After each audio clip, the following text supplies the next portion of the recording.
I think it's commonly understood now that perhaps the biggest disruptive technology to hit the oil and gas sector, and probably the energy sector more broadly over the last 10 or 15 years, is shale oil and shale gas. Has a huge impact on oil and gas markets around the world. So we'd like to start off with that as a case study, if you will, and perhaps use that to develop our thinking about how technology works in the sector.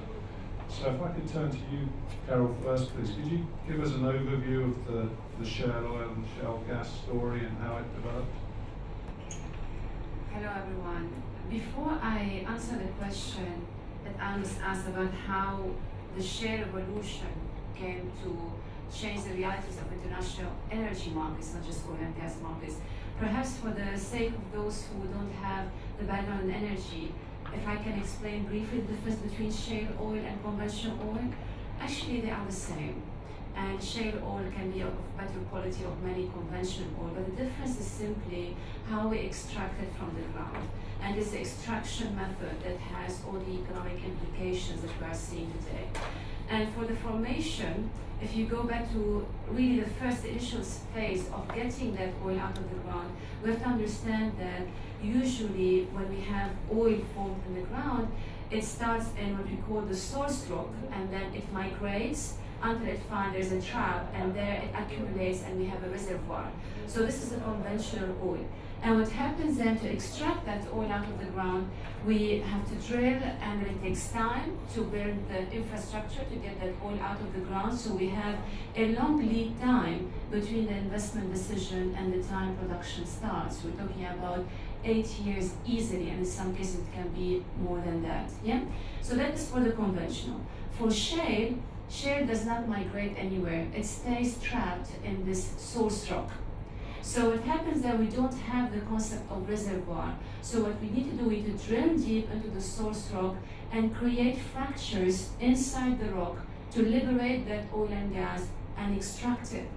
So what we have here, we have actually more control over the extraction. We simulate the pressure because the oil and gas did not accumulate in the reservoir over millions of years.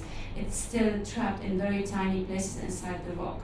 And because we have this freedom and this flexibility to drill various wells and then go horizontally and create fracking inside the rock to liberate that oil and gas to extract it, the lead time is much shorter.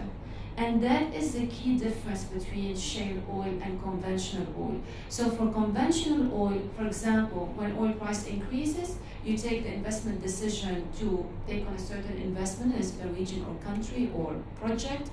And then after 8 to 9 years, you start producing oil. So many of the oil that we are producing today from the North Sea or elsewhere was not the result of an investment decision that we took yesterday. It was the result of the investment decision that we took when the oil price was high. With shale oil, because the lead time is much shorter, we're talking about 18 months, I would say, to get that, to take the investment decision, do the fracking, and get the oil out. So what we have here, we have a new beast. A beast that responds much faster to oil price movement. And that is a new reality, and that's why actually we call shale oil disruptive technology, because it has disrupted the way traditional supply reacts to prices. And that's why we saw mighty OPEC, this big organization of the largest oil producing countries in the world, unable to control the prices as they did for more than 40 or 50 years. So that's why I want to talk about the concept of disruption and difference between shale oil and conventional oil. It's exactly the same oil, but it's just the technology that we use to get it out of the ground, which is different. Now to go to your question and answer it about how did we come to the fact of getting this shale oil and gas out of the ground, it's not that we did not know it existed.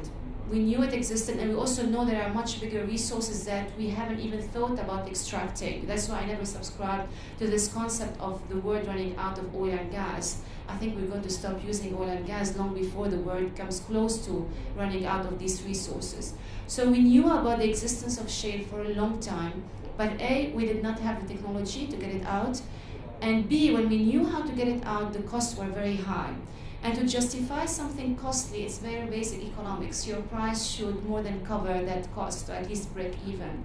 And what happened in the early 2000s, in the 1990s, the oil price reached a very low level. Today people complain about $15 being a low oil price. You should see the 1990s. We're talking about $9 to $10 per barrel as oil price. So after that low oil price period, oil price started to recover very quickly. So that was one thing. At the same time, we had technological breakthrough, not in terms of inventing new technologies. We knew about horizontal drilling. Actually, I always joke about it to my students at the university. I say this is why Saddam Hussein attacked Kuwait, because he accused them of stealing from the oil fields in Iraq by drilling horizontally. So the horizontal drilling technique existed for many decades, and we knew about the fracking, but we now combine those two technologies together. And that's what allowed us to reach that shade, get it out of the ground, and with oil price high, around 80, the oil price was 110, but the break-even price was $80, so it made perfect sense to get that resource out of the ground. And once the genie was out of the bottle, it was a question of time before reducing cost. So once you have the technology there and you apply it, it's a question of time of improving its efficiencies. And today, we can get shale oil out of the ground in many places for less than $40 a barrel. So it's a big difference in a short period of time. Actually, in economic history, I think we are seeing the quickest cost efficiency gains in the application of a new technology in the industry. Thank you very much. Great overview. Thank you for that, Carole. Turning to Amanda, I know you've got experience in the shale industry over in the US and in the UK. And much of this, of course, happened in North America, initially at least. Who were the exemplars? Who were the companies that got this done, and how did they do it? Add to what Carole said, basically, it is a very, my background is as a geologist, so I'm very familiar with the extraction. And obviously in the UK, it's a very interesting point in time where we've got the opportunity we're sitting on an awful lot of particularly shale gas in the northern part of England, and obviously not due to technical reasons but due to other reasons nothing's been done. But what I would like to say is I'm very familiar with several of the oil and gas companies that are working in the UK. Quadrilla, who's the most well known. My PhD supervisor was Peter Turner. He's Peter Turner, and he was one of the co-founders of Quadrilla, along with one of my colleagues, PhD colleagues at the time. And he was actually on the well when we had the little tremor there. And so that was in 2011, I think. And since then, pretty much no activities gone on in the UK relating to, or certainly to fracking. A considerable amount of onshore drilling has gone on, but not for shale gas. Quadrilla are currently drilling, actually, and they will frack in the next couple of months, and we'll see what happens there. Other companies, there's Third Energy is another company. Again, I just happen to have been at university with the technical director there, Andy Mortimer, and they've been doing quite a lot of work in Yorkshire. And are hoping to drill. There's obviously Yanos is coming in now, iGas, and a company called Egdon Resources. So there's an awful lot of companies sort of queuing up because there is, I'm very pro shale gas, and I get very frustrated with the one-sided publicity view of the shale gas industry, particularly in the UK. And it offers investors an awful lot of potential, I think, in the future. And I just hope that we get a bit more of a balanced view of the shale gas world, and people will see that it's very safe. It's interesting to hear you talk about the UK experience that most of us are living through at the moment. But it was similar in the US and other parts of North America, in as much as. Back to your point, you mentioned in your presentation about corporates not doing innovation too well, but smaller companies doing innovation, and I'll use the innovation word. And this is exactly how it played out with shale oil and shale gas in the US, of course. There was a number of small, very entrepreneurial firms. George Mitchell, I believe. George Mitchell. Who drilled 10,000 wells in Texas and was the first man to do the horizontal drilling and the fracking, which then was taken up by ExxonMobil, and I think Devon Energy was another of the big companies that started wading in. Right, so we had the pioneers, the smaller entrepreneurial companies that, as Carole was saying, were really driven by the opportunity. We know that the resource is there. Prices were rising, as Carole had mentioned. We know that if we can figure out a way to get the resource out of the ground, we're going to be making money. So it's a very entrepreneurial mindset, and it seems like that is being replicated to a certain extent in the UK. I have to draw technically, and it's very different activity from the UK to the US. Obviously, the US is much bigger in size, and there's an awful lot of empty spaces between some of the places that they're drilling. In the UK, it's obviously there's many more people, it's more densely populated, and that will result in, if it takes off here, it won't be the multiple thousands of wells that they talk about in the US. It will be single pads with multiple horizontal wells being drilled from one location in many different directions, so people won't, experience the same sort of issues that perhaps the Americans would see. Interesting. Come to Yanos. Do you want to comment on the technical piece? Yeah, please do. Can I make a comment on shale? I'm not an expert at all, but the comment I would like to make is about the disruptive nature of that technology on other parts of the oil and gas sector and the energy sector. For instance, starting with something completely different, shipping.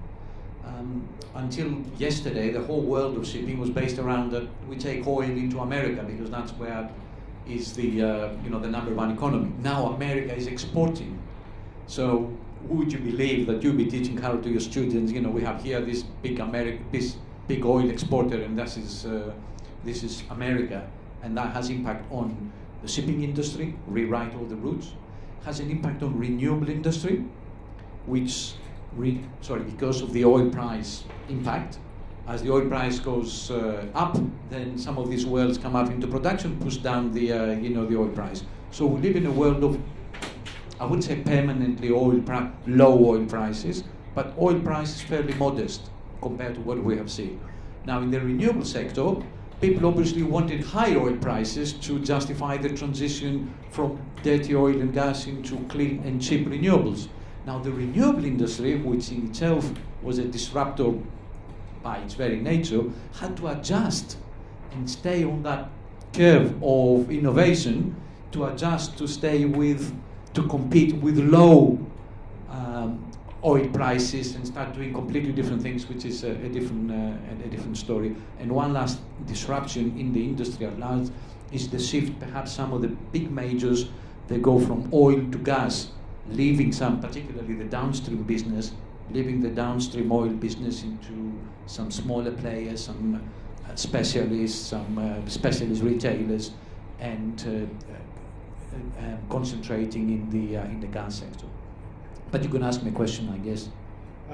If I may, just finish off the thought train there with Amanda. Clearly the success in the US with shale oil and shale gas was almost like a perfect storm. We had 8 or perhaps even 10 critical factors that all came together at the same time to make shale oil and shale gas happen. One of those factors was the availability of data. Now in the US you have a scenario where there is a large conventional oil and gas industry sitting on top of the shale opportunity. And therefore there is a huge amount of data already available, whether it's through doing physical studies or drilling activities or whatever. Now contrast that with the UK, where there is no real onshore industry and therefore a lack of data. From your perspective, Amanda, how is the industry going about in the UK getting its hands on data and using that data in a meaningful way? So there is data. There's quite a considerable amount of data actually, mainly because we have water boreholes, we've got mining boreholes, we've had exploration in the UK in many parts of it for some considerable amount of time. Quite a lot of the seismic data that's been shot is fairly old, and also it's more difficult to shoot seismic on land than it is, particularly in built-up areas, than it is offshore. But the BGS is sitting on an awful lot of data, and the OGA, and that's the government body, the Oil and Gas Authority, and they're actually, one thing that I've noticed in the last 10 years, which is really different for the oil and gas industry, is they're they're becoming much more open and transparent with the data. People are sharing more data, and because before it was, a strategic advantage to keep things secret. But I think people are realising now that it's much better to be open with it and share, and that's creating, innovation. People, the government as well as giving money to academics and to industry to come up with new innovative ideas. So it's not as good as parts of offshore or the US, but there's plenty there to look at. Okay, and interesting that the government has a role, and we'll perhaps pick up on that in a few moments. So Yanos, I mean, we've heard with the smaller companies and the pioneers that went and got the shale gas opportunity. To kind of broaden the theme a bit, how do companies typically, from a strategic perspective, when they're doing their strategic planning or their strategic analysis, how do they build in the technology story typically in your experience in oil and gas or other sectors? Well, first of all, just make a general comment, because if we're talking about what does a corporation will do three things from my experience. Either sell more, increase revenues, go into new markets, new products, new services, or reduce costs, or if you cannot do any of those, then start doing M&A plays, buying and selling. Either you merge with another company, you buy the skills that you need, or you start divesting. So this is sort of business school, sort of chapter one. Now, the question you ask me is, how do the companies take on technological challenges? Well, one, they need to be able to help one of the key business objectives, that is either growth or cost or M&A. Now, I have a little bit of a view that in the oil and gas sector, the traditional oil and gas sector, we're not quite rich with innovation to come out of areas. Perhaps is the nature of the industry, a bit more conservative industry, the long lead times that Carole mentioned. I remember when I joined Shell, the instruction was do nothing. Why do nothing?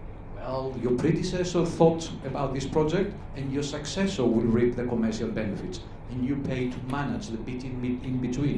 It does not quite encourage innovation. So, too many people with grey hair, old skills, etc. Now, this is changing, and this is changing because things are happening, perhaps not so much inside the oil and gas territory. It's happening outside the industry, either because of the shale, or because of the renewables, or because of the digital, or because of the disruptive technologies around you. So my sense is that the oil and gas sector, by and large, plays a bit more catch-up when it comes to technology, rather than being identified with the pioneers. With perhaps one exception is what you're talking about, the innovation at large, not necessarily around a new technology breakthrough, but the way we do business, the way we reinvent processes. Some companies do it well, and that's why they have stayed in the Fortune 500. Some others have not done it very well, and that's why they're part of the history books. Okay, thank you. Can I just add something to that? One area, I mean, most people when they think of innovation, they quite often think of technology innovation, but there's multiple times with design, and one I wanted to mention was like a business model innovation, which is Schlumberger, who's well known as one of the biggest service companies, all the service companies that provided the seismic ships for shooting seismic, for drilling services on the rig. Now they've actually, I think through the last very difficult oil price crash, have actually got a lot of idle assets and losing money. So they've actually now decided to become an oil company and are actually actively pursuing. I mean, the danger is obviously that they'll be competing against their customers, but that's what they've decided to do. So that's the way things have gone. A complete business model innovation there. Okay, yeah, so perhaps when we use the word technology, we could broaden it to other aspects of the business. So thinking beyond Shell and moving to the energy industry more generally, and oil and gas more generally, perhaps I could ask Carole to speak a little bit about the key drivers that really drive the implementation or the development of new technologies, and also the role that you see government playing in that process. Thank you. Let me start by actually going back to shale. Have you thought about why the US is the one that applied the technology to get the shale out of the ground, even though the US is not sitting on the largest shale oil and gas resource, actually China and Russia are, because there are various above ground factors that facilitated the implementation of these technologies, that pushed, you mentioned the independent, the small companies before, that pushed the smaller companies to take the risk and that test with new technology and change the realities of the market. So this is where there is a factor of government policy which tends to be overlooked, and in my opinion is an extremely powerful factor, because governments can counterweigh whatever is happening in the market. So let me give you an example. In the 1990s, when the oil price was low, everywhere in the world projects were cancelled. Nobody wanted to explore for oil. In the US, the government simply changed the legislation to facilitate investment in certain areas and also reduce taxes. What did we see in 2006, 2007? Record exploration licenses issued in the Gulf of Mexico, even though it's a high-cost, deep-water, difficult area. There's just a small example to show you how governments can make a big difference to the outcome in terms of investment. Take Venezuela. Venezuela is sitting on the largest oil reserves in the world. What is happening to their production and investment? Nobody's going there, because especially oil and gas, there is a high risk and high capital commitment. You mentioned Schlumberger. I would love to see how Schlumberger is going to take the risk on the exploration side. We're talking about billions of dollars being spent upfront, and you have to wait several years for any production and return to be generated. It's not a small company that can handle that if we're talking about scale. And national oil companies, usually they don't have the capacity, whether financial or technical, to take this kind of risk. So capital has to come from somewhere, and capital is not going to be parachuted simply because you are sitting on oil and gas reserves. And Venezuela is a good example. Other countries in the Middle East where I come from also illustrate that point. Iran, for instance, and there's a combination of factors. Sanctions are some political factors, but there are other factors that can determine where investment will go, where capital will go, because at the end, oil and gas companies, they are owned by shareholders. They want to go to places where they can make return on their investment. If that return cannot be secured in one place, they will go to another. They don't have a shortage of opportunities. And today, when the oil price is low, funny enough, the bargaining power shifts into the direction of the oil companies and investors much more than governments. And now with shale, and again I go back to shale because such a powerful revolution that affected the oil industry globally, not only in North America. But yesterday I was at a conference which was purely focused on oil and gas, and companies were talking about increasing competition between governments to attract capital.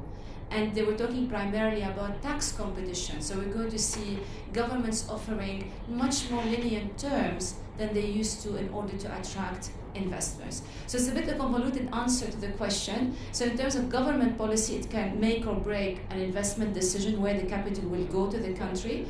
But I insist on that because this is the only factor that is within government control.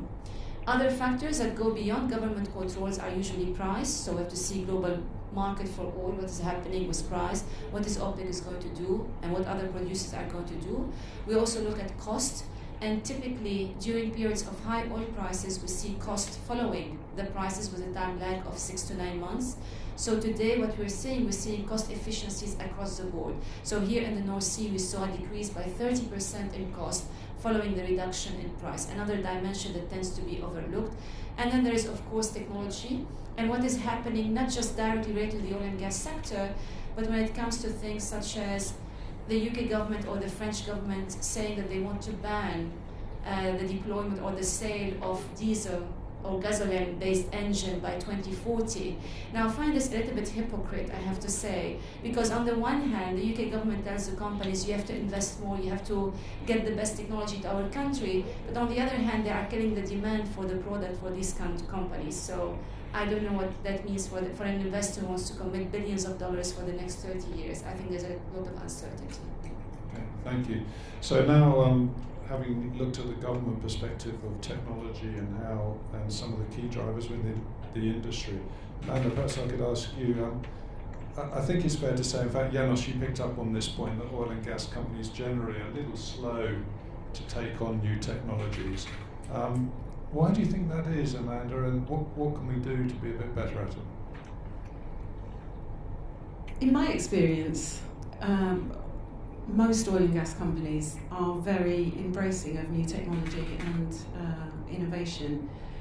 The problem is, at the same time, they're also very conservative, and they have a herd mentality. Actually, it's a very close-knit community. There's a big conference that I was at, I've just come over in the Excel Centre today, the AAPG, American Association of Petroleum Geologists Conference.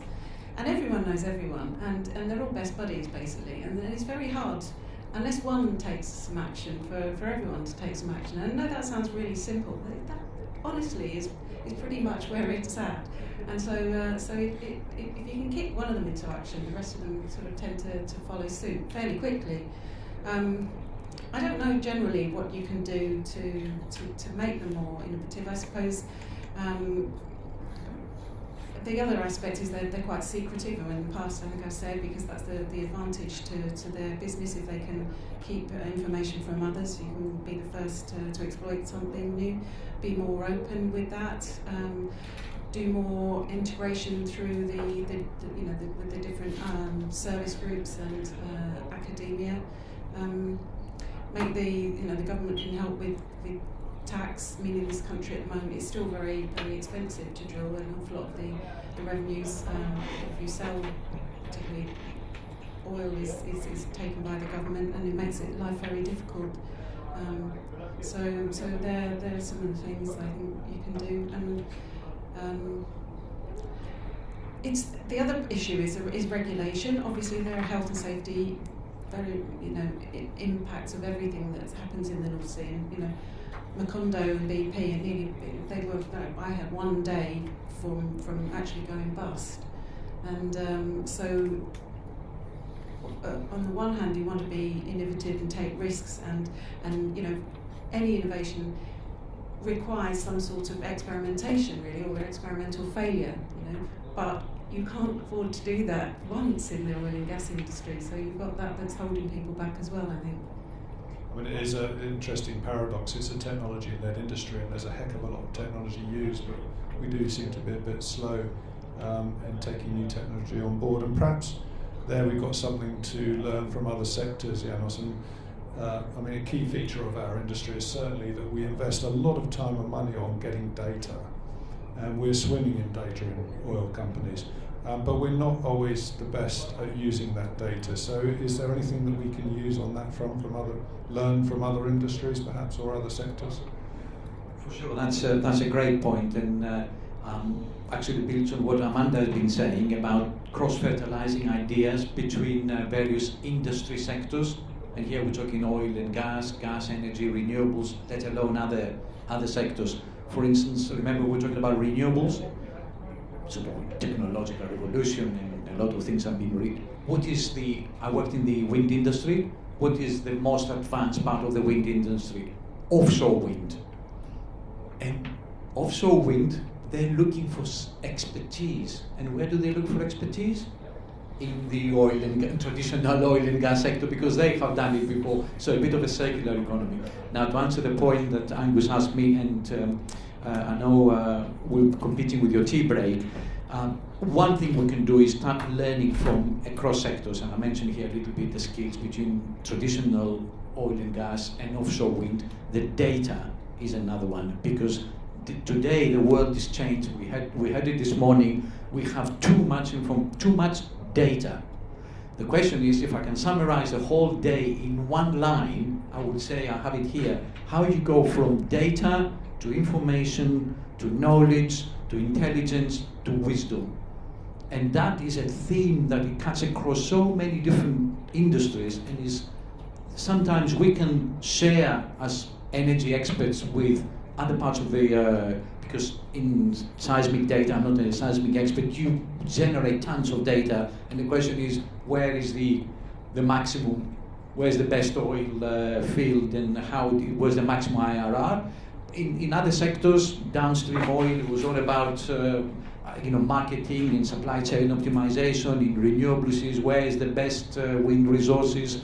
In related sectors, in retail, is all the data we had, financial services. So I guess that's where you guys come across and help your customers benchmarking, share best practices, cut across the different industries. Because one thing in business, you don't know what you don't know. And the answer might be not where you've been looking for in the conferences with your peers and your colleagues, but it might be in another conference next door. So with that in mind, I think maybe we should be doing some networking rather than listening to us. Thank you for that, Yanos. Carole, you wanted to make a quick comment, and then we'll have a couple of questions. Just as a point about swimming in data, all companies at the end have access to the same data when you buy seismic surveys or data from governments. But the reason why one company goes into one project and another, it depends on their own portfolio and their investment strategy and their priorities. So that is something. Another point I want to add about swimming in data. I am on the board of an NGO, and their main motto is transparency, and I am for transparency. But then I say, what's the point of being flooded with data if you don't know what you're going to do with it? So that's another important dimension in terms of swimming in data.